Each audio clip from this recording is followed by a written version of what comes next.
Good morning students. Last time हम पढ़ रहे थे एनिमल टिश्यूज़ और उनके टाइप्स। हमने पढ़े थे एपिथेलियल टिश्यू और साथ में कनेक्टिव टिश्यू। आज हम पढ़ेंगे मस्कुलर टिश्यू।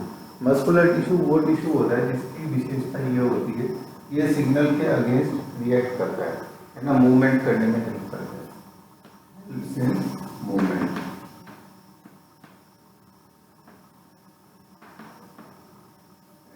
लोकोमोशन।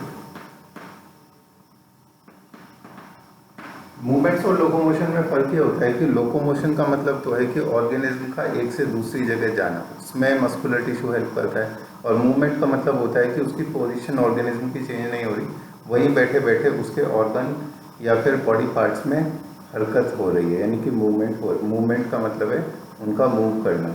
और लोकोमोशन का मतलब है change of position of organism, वो ऑर्गेनिज्म पूरा एक से दूसरी जगह जा रहा है। अब इनके पास क्या होता है कि इस काम के लिए स्पेशल कॉन्ट्रैक्टाइल प्रोटीन्स होते हैं। कॉन्ट्रैक्टाइल प्रोटीन्स का मतलब ये है कि जब न्यूरॉन्स से यानी नर्वस सिस्टम से सिग्नल आएंगे तो ये क्या करते हैं, प्रोटीन्स कॉन्ट्रैक्ट करते हैं और रिलैक्स करते हैं। इस वजह से इनके पास क्या फीचर डेवलप होती है, वो मूव करा सकते हैं। इसके 3 टाइप्स होते हैं इन टिश्यूज़ के। सबसे पहले मस्कुलर टिश्यू का टाइप है, उसे कहते हैं स्ट्राइएटेड, वॉलेंट्री और स्केलेटल। इनको ये नाम इसलिए देते हैं, स्ट्राइएटेड इसीलिए नाम देते हैं क्योंकि इनके जो फाइबर्स होते हैं, प्रोटीन फाइबर्स, उसमें alternate light and dark bands पाए जाते हैं। इस वजह से इसमें क्या बन जाते हैं, इस तरह के लाइट एंड डार्क बैंड्स या शेड्स बन जाते हैं, जिस वजह से इन्हें स्ट्राइएटेड कहते हैं। इन अपीयरेंस को स्ट्राइएशंस कहते हैं। अब आती है बात वॉलेंट्री की। ये हम पहला टाइप पढ़ रहे हैं मस्कुलर टिश्यू का। वॉलेंट्री वो होते हैं जिनको अपनी इच्छा से मूव कर सकते हैं, जैसे कि हमारे हाथ और पैरों की मसल, है ना। और तीसरा है स्केलेटल। स्केलेटल हम इन मसल्स को इसीलिए कहते हैं क्योंकि ये हमारे स्केलेटल सिस्टम से यानी कि बोन्स से जुड़ी हुई होती हैं, उन बोन्स को मूव कराने में हेल्प करती है, जैसे हमारे हाथ और पैरों की बोन्स। ठीक है। अब पहले टाइप का ये रहा। दूसरे टाइप का होता है अनस्ट्राइएटेड, इनवॉलेंट्री, और तीसरे और कहाँ पाई जाती हैं, इंटेग्यूमेंट्री।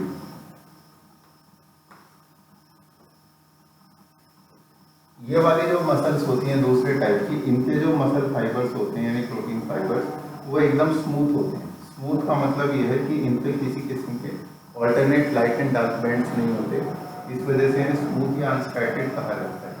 इनका एक नाम और है स्मूथ मसल। इनवॉलेंट्री का मतलब है कि हमारे अपने विलफुल कंट्रोल से, अपनी इच्छा से ये मसल्स कॉन्ट्रैक्ट नहीं करती। ये कॉन्ट्रैक्ट तब करती हैं जब इनकी फंक्शन होती है। जैसे इसोफेगस की मसल्स तब कॉन्ट्रैक्ट करेंगी जब उसमें फूड आएगा। एलिमेंट्री कैनाल की मसल्स तब मूव करेंगी जबकि उसमें फूड मूव करेगा। इंटेग्यूमेंट्री का मतलब है कि बॉडी के अंदरूनी पार्ट्स में ये पाई जाती है। इसके बाद तीसरे टाइप की जो मसल है उसका नाम है कार्डियक मसल। कार्डियक मसल जो होती है, इसमें इन दोनों के गुण हैं। इस इनवॉलेंट्री मसल की तरह ये अपने आप कॉन्ट्रैक्ट करती है, हमारे कंट्रोल में नहीं है।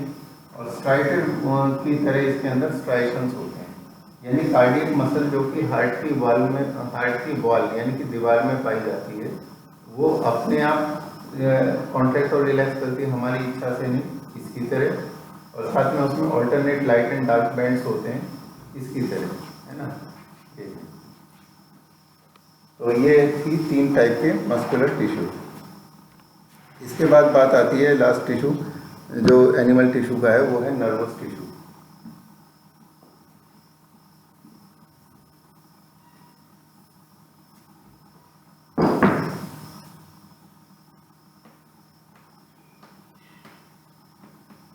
नर्वस टिश्यू का मतलब होता है कि ये वो टिश्यू है जिससे कि हमारी नर्व्स, हमारा ब्रेन, हमारा स्पाइनल कॉर्ड, ये सब मिलके बना है।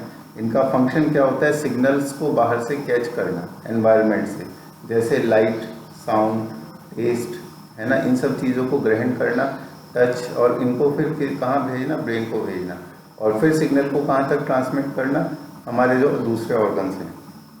तो अब देखो, नर्वस टिश्यू के लिए लिखा है it responds to stimuli. Stimuli को के अगेंस्ट ये रिस्पॉन्ड करता है, और स्टिमुलाई का मतलब होता है सिग्नल। एनवायरनमेंट से किसी भी रूप में जो सिग्नल आते हैं, जैसे दृश्य के रूप में सिग्नल आ रहे हैं मेरे सामने, कि मेरे सामने ये लैपटॉप रखा है, तो इसका मतलब इस सिग्नल को कौन ग्रहण कर रहा है? आँख, है ना। और आँख फिर उन सिग्नल को नर्व्स के थ्रू कहाँ भेज रही है? मेरे ब्रेन तक। तो ये काम होता है नर्वस टिश्यू का। The brain, spinal cord and nerves are composed of nervous tissue और न्यूरॉन्स। इसके कंपोनेंट ये पाया कहाँ जाता है? ब्रेन, स्पाइनल कॉर्ड और ब्रेन, स्पाइनल कॉर्ड और नर्व्स। ठीक है, अब देखो सिंगल जो सेल होता है यहाँ पर, उसे न्यूरॉन कहते हैं। सिंगल सेल जो कि इनको बनाता है इस टिश्यू को, उसको न्यूरॉन कहते हैं। और न्यूरॉन का स्ट्रक्चर कुछ ऐसा होता है, ये एक सिंगल न्यूरॉन का स्ट्रक्चर है। ये है डेंड्राइट्स जो सिग्नल को ग्रहण करते हैं। ये main cell body, cell body के अंदर प्रेजेंट न्यूक्लियस। ये जो लंबा वाला स्ट्रक्चर है न्यूरॉन का, इसे कहते हैं एक्सॉन।